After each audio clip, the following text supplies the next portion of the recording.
there is a core truth that every man who rises above average eventually discovers. It is a truth so simple, yet so often ignored. Respect is never requested, it is embodied. You cannot beg for it, you cannot plead for it, you cannot demand it from others and expect them to comply. Respect is not granted because you raise your voice or insist that you deserve it. Respect flows naturally when your presence, your standards, and your actions make it impossible for others to treat you any other way. This is the reality most men fail to understand. They think respect is about words, about how eloquently they speak, or how convincingly they argue. But women, in particular, don't respect words. They respect your backbone, they respect the lines you refuse to cross. They respect the strength in your no more than the sweetness in your yes. Every time you bend your standards to avoid conflict, every time you compromise your values to keep the peace, you hand away a small piece of your power. You may still be loved for a while, but love without respect is fragile. It becomes conditional, temporary, and shallow. The fire of attraction fades, and all that is left is routine comfort. This is why most men lose influence in relationships, not because they stop caring, not because they stop loving, but because they stop commanding respect. They don't notice the slow erosion. They don't realize that with each small surrender, letting disrespect slide, apologizing when they've done nothing wrong, allowing their boundaries to be tested, their authority shrinks, until one day, the woman who once looked at them with admiration now looks at them with indifference, or even contempt. The shift is subtle at first. Maybe she interrupts you more often. Maybe she teases you in ways that feel more insulting than playful. Maybe she begins to challenge your leadership in small ways, questioning your decisions not out of curiosity but out of defiance. If you let these moments pass without clarity, without consequence, you send a signal louder than any words. My standards are negotiable, and once that belief takes root, everything changes. Understand this clearly. Love is not enough. A pet woman can still say, "I love you," and yet no longer respect you. She can enjoy your presence, your comfort, even your protection. But if respect has evaporated, the relationship is already dying. Respect is the oxygen. Love is only the flame. Without oxygen, the flame goes out. So the foundation of everything is this. You must stop asking for respect and start designing it. You design respect not with speeches, but with standards. Not by controlling others, but by controlling yourself. Respect comes when you know what you will tolerate and what you will not. And you enforce that silently, consistently. An unapologetic ally. Don't think about the men who walk into a room and shift the energy without saying a word. It is not their clothing, not their money, not even their physical size that commands attention. It is the aura of boundaries. It is the unspoken message that says, "I know who I am, I know what I stand for, and I will not bend for approval." That kind of presence cannot be faked. It is built day after day, decision after decision. This is why the journey begins here. Before you can talk about dating strategies, communication skills, or attraction techniques, you must understand the bedrock. Respect is not in the grand gestures, it is in the small consistencies. Respect is not in what you declare, it is in what you enforce. Respect is not in the compliments she gives you in public, but in the way she speaks to you in private when there is nothing to gain. And here's the paradox. The moment you stop needing respect, you start commanding it. When your life is designed around your mission, your peace, and your standards, you no longer chase validation. And the irony is, that is exactly when validation begins to chase you. So let this truth sink deep. Respect is not a trophy someone else hands you, it is a structure you build with your choices. It is not a conversation you have, it is a code you live. And from this foundation, everything else becomes possible. Disrespect doesn't always arrive like a storm. More often it shows up quietly, like a shadow. It doesn't always scream. Sometimes it whispers. It's in the small interruptions. When she constantly talks over you as if your words don't matter, it's in the mocking of your goals, the sarcastic tone that makes you question yourself. It's in the innocent mention of an ex designed to provoke you, to test if you'll lose your frame. It's in the texts she sends to other men, defended with the excuse that you're just insecure. It's in the silent treatment that replaces honest communication, not silence born from reflection, but silence used as a weapon. Each one of these moments on its own may feel minor, but together, they form a pattern. And every time you let one slide, you send a clear message: my dignity is negotiable. Over time, this weakens the foundation of the relationship until respect crumbles entirely. Here is the rule, simple and unbreakable. When you encounter disrespect, correct it once, calmly, directly, without emotion. You look her in the eyes and you say, "Don't talk to me that way again. If it happens again, I'm done." That is it. No lectures, no debates, no arguments to justify yourself, no long explanations to prove why you deserve respect. You say it once, you set the line, and if the line is crossed again, you leave. This is not cruelty, this is clarity, and clarity is the foundation of respect. Now, two outcomes will always follow. First, she may level up. She may recognize that your boundaries are real, not theoretical. She may realize that you mean what you would say, and in turn, her respect for you will grow. The second outcome is that she leaves. If that happens, it means she was never capable of respecting you in the first place. And as painful as that might feel in the moment, it is ultimately a win. You have just removed a parasite from your life, before it drained you completely. The hard truth is this: when you reward disrespect, you become replaceable. You become another man she can walk over. Another man who bends when tested. Another man who chooses comfort over dignity. And once that image is formed in her mind, it never fully fades. A woman cannot admire a man she disrespects. She may tolerate him, she may use him, she may keep him around for convenience, but in her heart, she no longer looks up to him. And once admiration is gone, desire soon follows. So, what does it look like in practice? It looks like walking away when she mocks you, instead of laughing along nervously. It looks like refusing to apologize for something you didn't do just to keep the peace. It looks like not showing up when she disappears for hours without explanation and then returns as if nothing happened. Each of these moments is a choice point.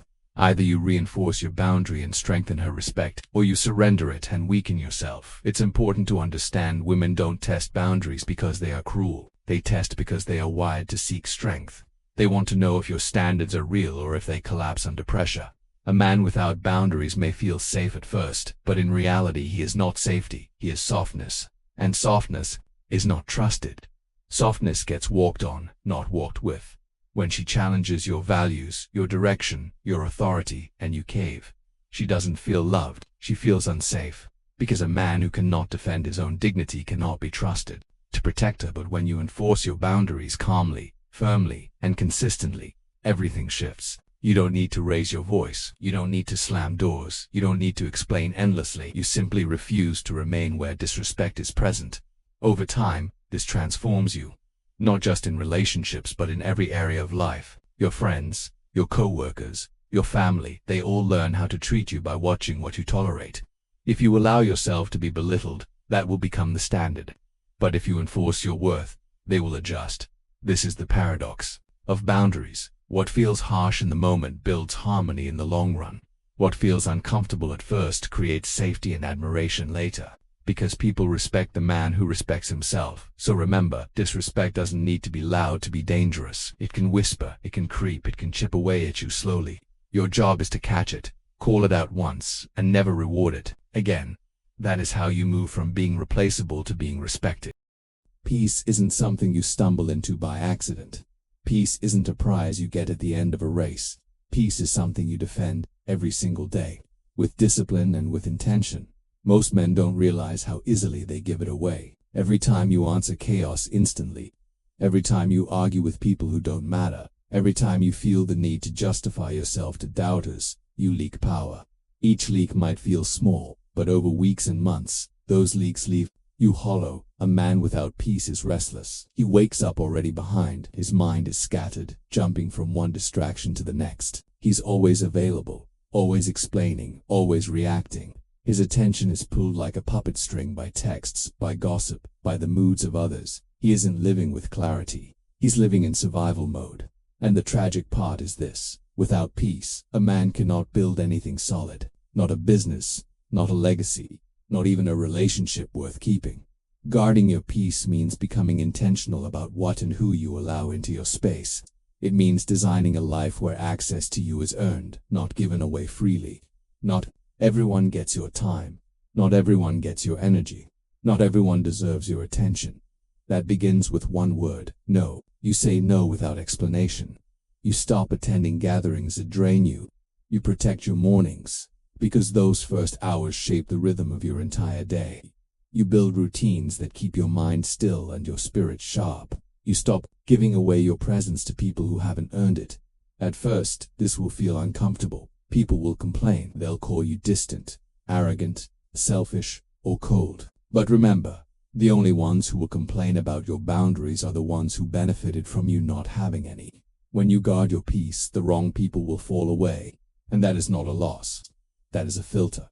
Because here's the paradox. When you protect your peace, you don't become harder to reach. You become more valuable. The man who is always available, always reacting, always scrolling, always saying yes, that man is forgettable. But the man who chooses his interactions, who knows how to stay calm, who invests his time only where it multiplies, that man is rare. And rarity commands respect. Think about what happens when you meet someone who is calm in a storm. Instantly you trust them, you feel drawn to them, you admire them, even if you can't explain why. That is what peace looks like when it's defended. It's invisible, but undeniable. Women feel this as well. They know when your time isn't sacred, when your schedule bends around their moods, when your focus scatters the moment they withdraw. That doesn't make them love you more. It makes them feel like they are leading the ship. And no woman respects a man who has to be led. Peace is what anchors leadership. Peace is what allows you to listen without rushing, to respond without anger, to act without fear. Without peace, you are just reacting. With peace, you are choosing. So how do you build this fortress? You look at every input, your phone, your relationships, your habits, your calendar, and you ask, does this protect or poison my peace? If it poisons it, it goes. No drama, no justification, just gone. You keep your mornings sacred. Read, train, walk in silence. You organize your space, because order in your environment creates order in your mind. You train your body, not for vanity, but because physical discipline builds mental clarity. You choose your circle carefully, because energy is contagious. And in time your peace becomes unshakable. You walk into a room, and people feel it before you say a word. You speak, and others listen. Not because you shout, but because your silence carries weight. Peace is power. Guard it like treasure, because once it's gone, everything else in your life begins to crumble. But once you own it, everything else that begins to align. But when you guard your peace, people either adapt to your frequency or they exit your life. And either way you win. Here's a paradox that confuses most men. The more you spill every detail of your emotions, the less magnetic you become. You've been told your whole life that openness equals intimacy, that vulnerability means telling her everything you think and feel. But the hard truth is this: when you hand over every thought, every insecurity, every wound, you don't create attraction, you create burden. She doesn't want a project. She doesn't want to be your therapist, your diary, or your savior. She wants a man who carries his own weight. A man who can feel deeply but still stand strong. A man who can face his demons without asking her to fight them for him. Mystery fuels attraction. Respect is not built on constant confession. It's built on presence. It's not in how much you share, but in how you carry what you choose not to share. The most powerful men don't unload everything the moment they feel it. They reveal themselves like a treasure chest, slowly, piece by piece, only when the moment is right. Think about the difference. A brochure is given to anyone who asks. It's cheap, mass-produced, and disposable, but a treasure chest that is guarded, that is earned. When you treat your story like a treasure chest, you elevate its value. She leans in, curious, wondering, desiring to know more. But when you hand her the entire brochure on the third date, the mystery dies. And when mystery dies, tension fades. And when tension fades, desire is gone. This doesn't mean you should become cold or dishonest. You are not a machine. You are not meant to shut off your emotions completely. But there is a sacred distance that preserves polarity, the natural pull between masculine and feminine energy. That distance keeps attraction alive. Strategic vulnerability is the answer. You share, yes, but you share with purpose. You share when it strengthens the mission, not when you crave comfort. You share enough to show that you're human, but not so much that she carries your emotional weight. Oversharing, on the other hand, flips polarity.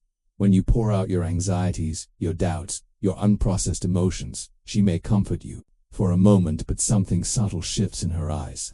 She no longer sees you as her rock. She begins to see you as her equal in fragility, or worse, as someone she must protect.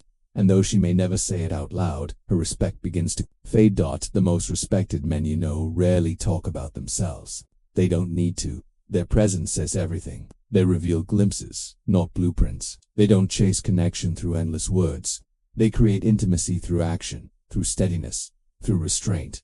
You don't need to always be understood. You don't need to relate to every feeling she has. In fact, trying too hard to be relatable often softens the very edge that made her attracted to you in the first place. What you need is to radiate strength, to carry your emotions without dumping them, to reveal yourself slowly and intentionally.